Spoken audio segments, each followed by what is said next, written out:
Good evening, my lovelies. Difficult times ahead, strange times, stuff that none of us in our lifetime have probably experienced before. I am going to have a bit of a rant about certain elements and also a bit of praise and a bit of advice for people. Let's start straight away. The virus itself, we can beat it. If everyone does what we're told, stay out of the way, public gatherings, pubs and clubs and restaurants are going to close, and people to carry on like it's the end of the fucking world because they can't go to the pub to have a pint.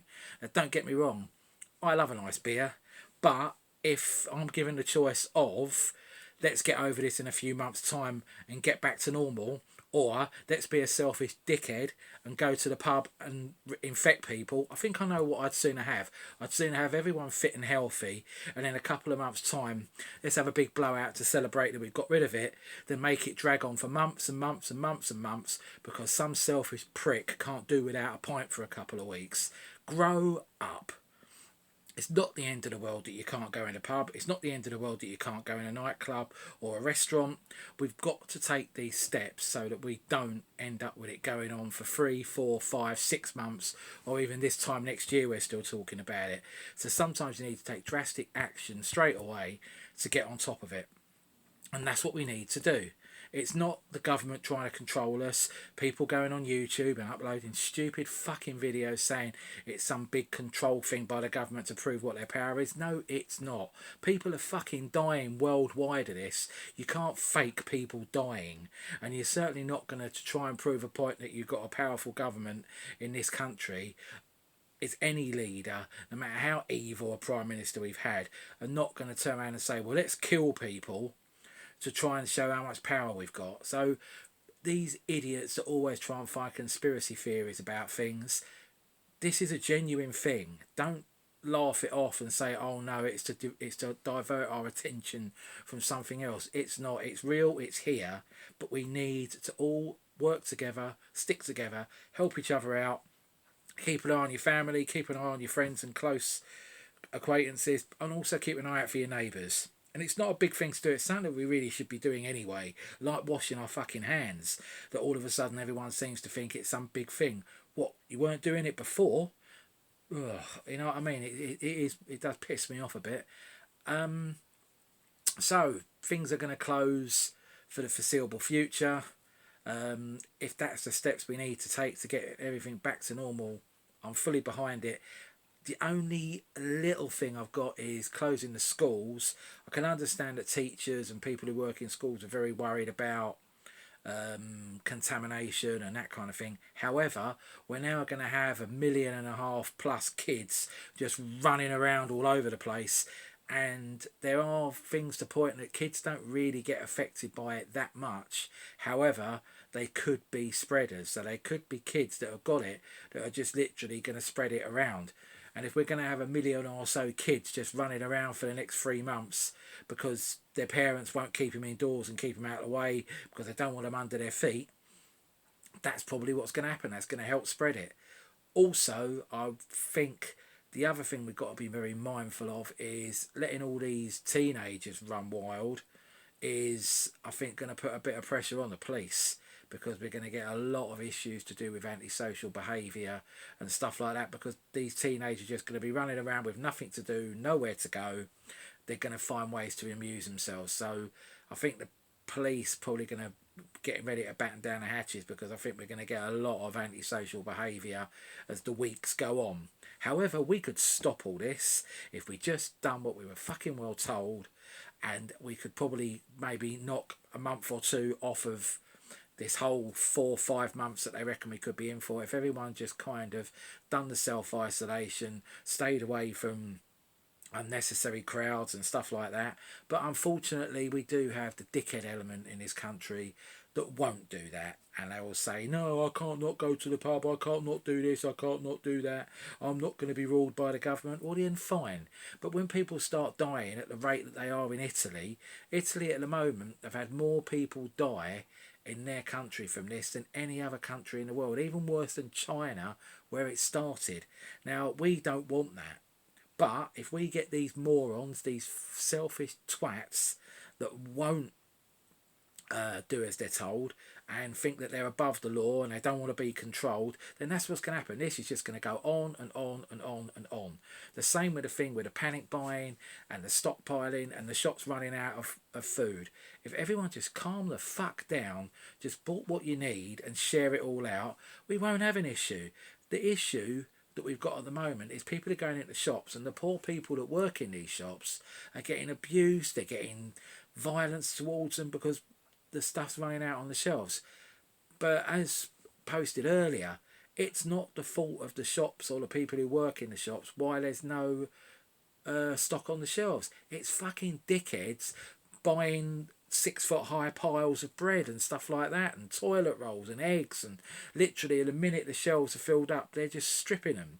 They're the problem. They're what's causing the problem. If people just kind of went, you know what, we just do our shopping to do us for a week, or we just do our shopping like we normally would, there'd be enough to go around for everyone. There wouldn't be a need for people to queue up at 5 o'clock in the morning for a supermarket that's not open until 9. But no, you get this dickhead element of the country that the minute something's not as it used to be, they've got to go out and stockpile everything. The minute like one snowflake hits the fucking ground, they're off, stripping the shelves. So what we need to do is we need to be more hardline with these people. When you see them on the news and they're interviewing someone who's got like nine packets of toilet roll and eggs and milk stacked up in like 4 or 5 trolleys, don't just interview them, name and shame them. So look at the camera and go, this is one of these dickheads that's making it necessary for people to go to shops and they can't get food because people like this twat are stockpiling. Name and shame them. Plus, it's very, very difficult for the staff in these shops to control things. I experienced it today, where even though Asda has got signs up everywhere saying no more than 3 of each item, people were just looking the staff in the face and just saying, "Oh, fuck off," and just buying as many as they like. Well, they've got no authority to be able to stop people.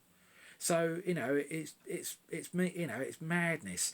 I've read today earlier that Iceland were opening an hour earlier so that old people could get in there first and get essential stuff for them, and other people were just turning up that blatantly weren't in that age group, weren't in the vulnerable category, pushed their way through the door and just said, well, why are they getting more preferential treatment over me? Well, if you don't know, some of these old people fought in a fucking war so that we could be sitting here now with me doing stuff like this and you being alive. That's why they're getting preferential treatment, because they are the highest risk group. They could die. They need the food. They need to get in, get their stuff and get home as quick as possible to get out of the way. But no, the dickhead twat element of this country that rises its head every time there's something wrong have to kind of rebel and say, no, I'm not doing it, I'm going to turn up when I feel like it. Well, arrest these people and put them in fucking prison. The only way to beat these people is literally to beat them then. Have the army standing at the supermarket, and the minute these people turn up and they shouldn't be there, water cannon them up the fucking road. That'll stop them. But hopefully we don't have to get to kind of martial law in the streets and stuff like that. One thing I did read, and I thought, this is a bit strange, Netflix has said that at the moment, the most popular film being streamed and watched on their forum, on their kind of website thing, is the film Contagion. So people aren't happy that literally from the minute they get up to the minute they go to bed, the news is just literally giving you the same information again and again and again, and you can't escape it. They want to watch a film that's about it. I don't understand it. I am fully behind the government, the way that they're doing this. 5 o'clock, 5 o'clock, tune in. They come out, they make their daily update. I think that's brilliant. But that's all we need. We don't need 8 hours solid of being told the same thing again and again and again and again on news channels. Yesterday, 4 o'clock to 5 o'clock, they were talking about what might be said in the press conference. They come out, do their 5 o'clock press conference, then they spent another hour after that talking about what we just heard about, and literally it was all the way around from 4 till 8 o'clock just talking about the same things in a continual circle. we do need to be updated, but we also need to try and keep life as normal as possible. We need to be entertained. We need to be laughing at things. We need to kind of have a different media on the TV. I know there's plenty of channels to choose from, but the main channels, kind of like your BBC channels, ITV, Channel 4, Channel 5, need to stop having like 5 or 6 hours solid of being told the same thing again and again and again. And also hijacking programs that you think, oh, I'll watch that for a bit of light relief, and then they start talking about it. Things like the One Show and things like that. You know, you turn on and you think, oh, that's it, an hour or a half an hour of getting away from hearing about this, and then they're talking about it as well. So we need to kind of have, at least keep some channels news free, so that if you think, right, I've watched my update, I know where I stand today, right, let's go and watch something that I'm going to enjoy. We need to do that, because that's the key that's going to be the thing of getting over it, how many weeks or how many months this is going to go on for. We need to kind of keep our sanity and be entertained and kind of do things, because we can't go out. We need to be able to be entertained while we're in, and you're not being entertained by being told the same thing again and again and again about the virus. It's just going to drive people mad. So hopefully, you know, people will start kind of in their numbers kind of saying, yep, we feel we're fully informed enough. We don't need an hour long special to discuss something that we've just heard half an hour later or something like that. Another strange thing that I saw was people kind of, well, not strange. It's nice, but it does seem a bit I don't know how it works, about people all jumping online together to form choirs, or all jumping online together to kind of come together and sing, which is great, you know, to kind of bring people together. But choose some happy songs, for fuck's sake. You know what I mean? You know, we don't want to be sitting there singing "We Shall Overcome" or "Bridge Over Troubled Water" or something like that. Let's have some really uplifting, happy stuff that they're singing. But you know, full marks to the people that are kind of coming up with these ideas to try and keep people going. And I see that the health guy Joe Wicks is going to be doing a morning kind of live, kind of like a exercise thing for kids to join into. That's going to be quite fun and to keep kids entertained. Hopefully that'll work, and people will kind of keep their kids in as much as they can to try and keep a lid on this kind of thing. But I tend to think you're going to get the parents that literally always just open their front doors and let their kids run feral and just worry about them, that they come home for their tea and then let them out again and don't know where they've gone, how long they're going to be gone, who they're out with. And that's the worry. That's the only worry I have about this thing with closing the schools down, is that we're just going to have feral teenagers just running amok because they've got nothing to do. Everywhere's closed. There's no pubs. Well, they shouldn't be in pubs, but you know, there's no cinemas. There's no restaurants. There's no theatres. There's nowhere for them to go. So we're going to get that age-old thing. Well, there's nowhere for these kids to go. No wonder they're doing what they're doing. Well, they shouldn't be out in the first place. They should be in. The whole idea of keeping them off school was to reduce the spread of it. But having them off school and then they're just running around wild and feral ain't going to do that, is it really? So we'll have to see how that pans out. Good thing about the isolation thing, it doesn't stop things like this. So, you know, we can kind of all talk to each other over the internet. We can make videos. I can sit and whinge and moan away, and people can kind of slag me off for it, or people can kind of agree with me. Couple of positives though. Let's have some positives in all this. Mentioned earlier, the guy, the Chancellor of the Exchequer, coming out and announcing all these things to help people and to help businesses. Fantastic. But the guy is so engaging. I could sit and listen to him all day, because the way he comes across, his tone, the way that he comes across, one, he is believable. You believe what he's saying. And two, you kind of think to yourself, yeah. I generally think this guy cares. This guy's actually does want things to get better.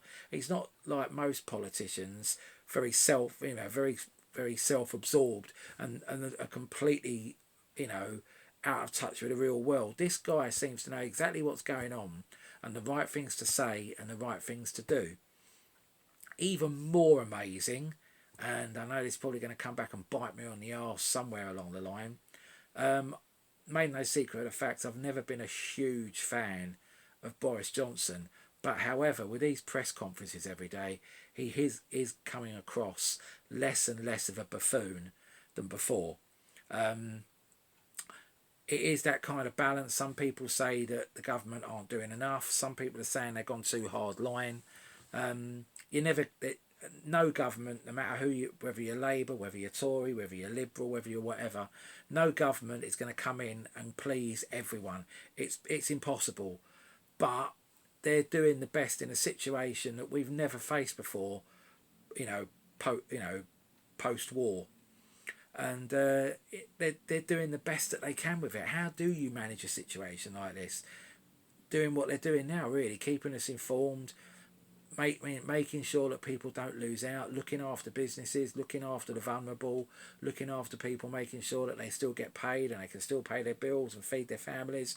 Everything from that press conference this afternoon, this evening's one, was probably the most positive things I've heard in a good couple of weeks since all this kind of broke out.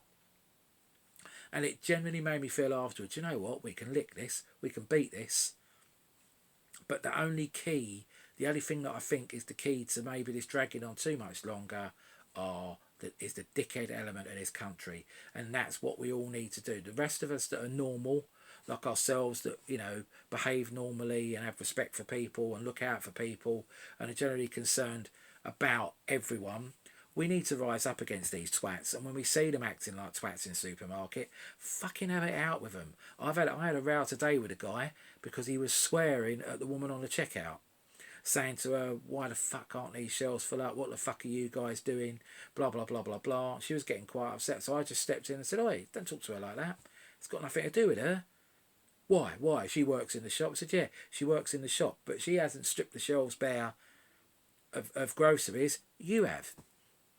And he just couldn't get his head around it. Somehow it was the fault of anyone that worked in that shop as to why he couldn't buy loads and loads of food. And the same thing, walk down the road, guy filling the shelves, and people are going out and giving him grief. Well, when are you going to get some more stuff out? Blah, blah, blah, blah, blah. And this guy was like really kind of like looking quite upset. So I stopped, told the guy about himself that was being rude, said to him that the problem isn't this shop, it's dickheads like you stockpiling. And then once he went, said to the guy, are you okay? Guy stacking the shelves said, yeah. Explained that he'd actually been in work since 5:45 that morning to get the shelves full. And when he turned up at 5:45, there was already about 50 or 60 people queuing up outside the supermarket for a supermarket that opened at 8 o'clock. Ridiculous. And he was saying that they literally were, as he was coming into work and other people of his colleagues were coming into work, they were getting abuse from the people outside about when were they going to hurry up and open. This isn't on. It's not their fault. It was said earlier, if I'm repeating myself, I'm sorry, but I do feel very strongly about this and I think everyone should do it. If you've got to go out to the shops, either tonight, over the weekend, in the next couple of days, in the next couple of weeks, over the next couple of months, go up to someone in that shop. If you see someone stacking a shelf, go up to them and say thank you. Don't give them a grief for why isn't there enough on the shelves. Say to them, do you know what, I appreciate you having to work a lot harder. I appreciate the aggravation you're getting. Thank you very much, because without you putting that stuff on the shelves, there'd be fuck all there. So go out of your way to say thank you to the people who work in these shops. When you get to the till, don't just thank the woman for giving her your change. Say, no, thank you for sitting here and doing what you're doing. Because that doesn't happen enough. There are people going out of their way to try and make this as easy as possible. And we're not thanking them, we're giving them grief. The same thing with anyone who works in the emergency services. If you just see them kind of queuing up. I saw an ambulance driver queuing up in the shop the other day. Just said thank you to him for everything that they're doing.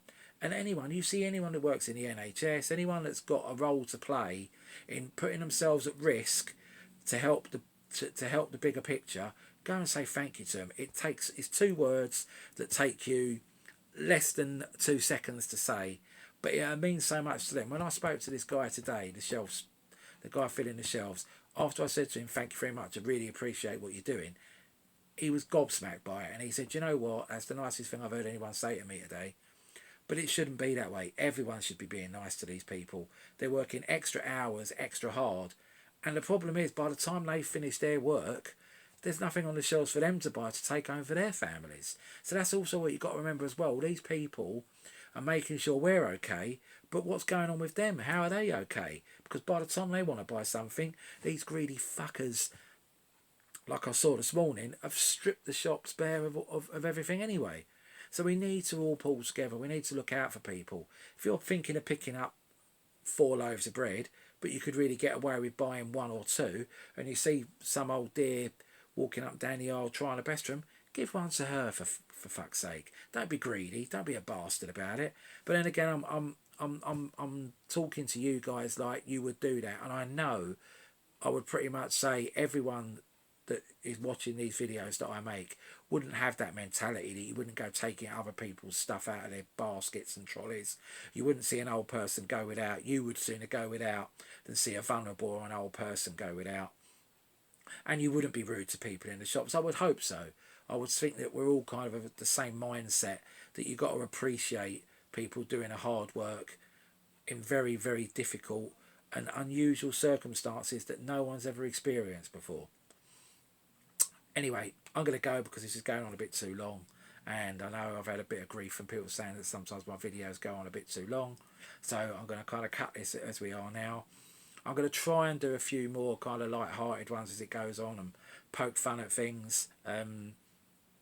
Maybe another update tomorrow, do some poke some fun on what people are saying on social media about other things, because I think we do need to know what else is going on in the world, and we need to joke about things elsewhere going on in the world and not just be kind of all very, very serious about a serious situation. We do need to have a bit of fun. So, main thing, stay healthy, stay safe, look out for everyone else, look out for your own, look out for the people around you, and by doing that, we'll beat this bastard virus. And in a year's time, we'll look back at it and go, yeah, it was tough, but we got through it. And also, if you see someone acting like a dickhead in a supermarket, swat them. Okay, that's all for me for tonight. Have a good night's sleep. I'll see you soon, my lovelies.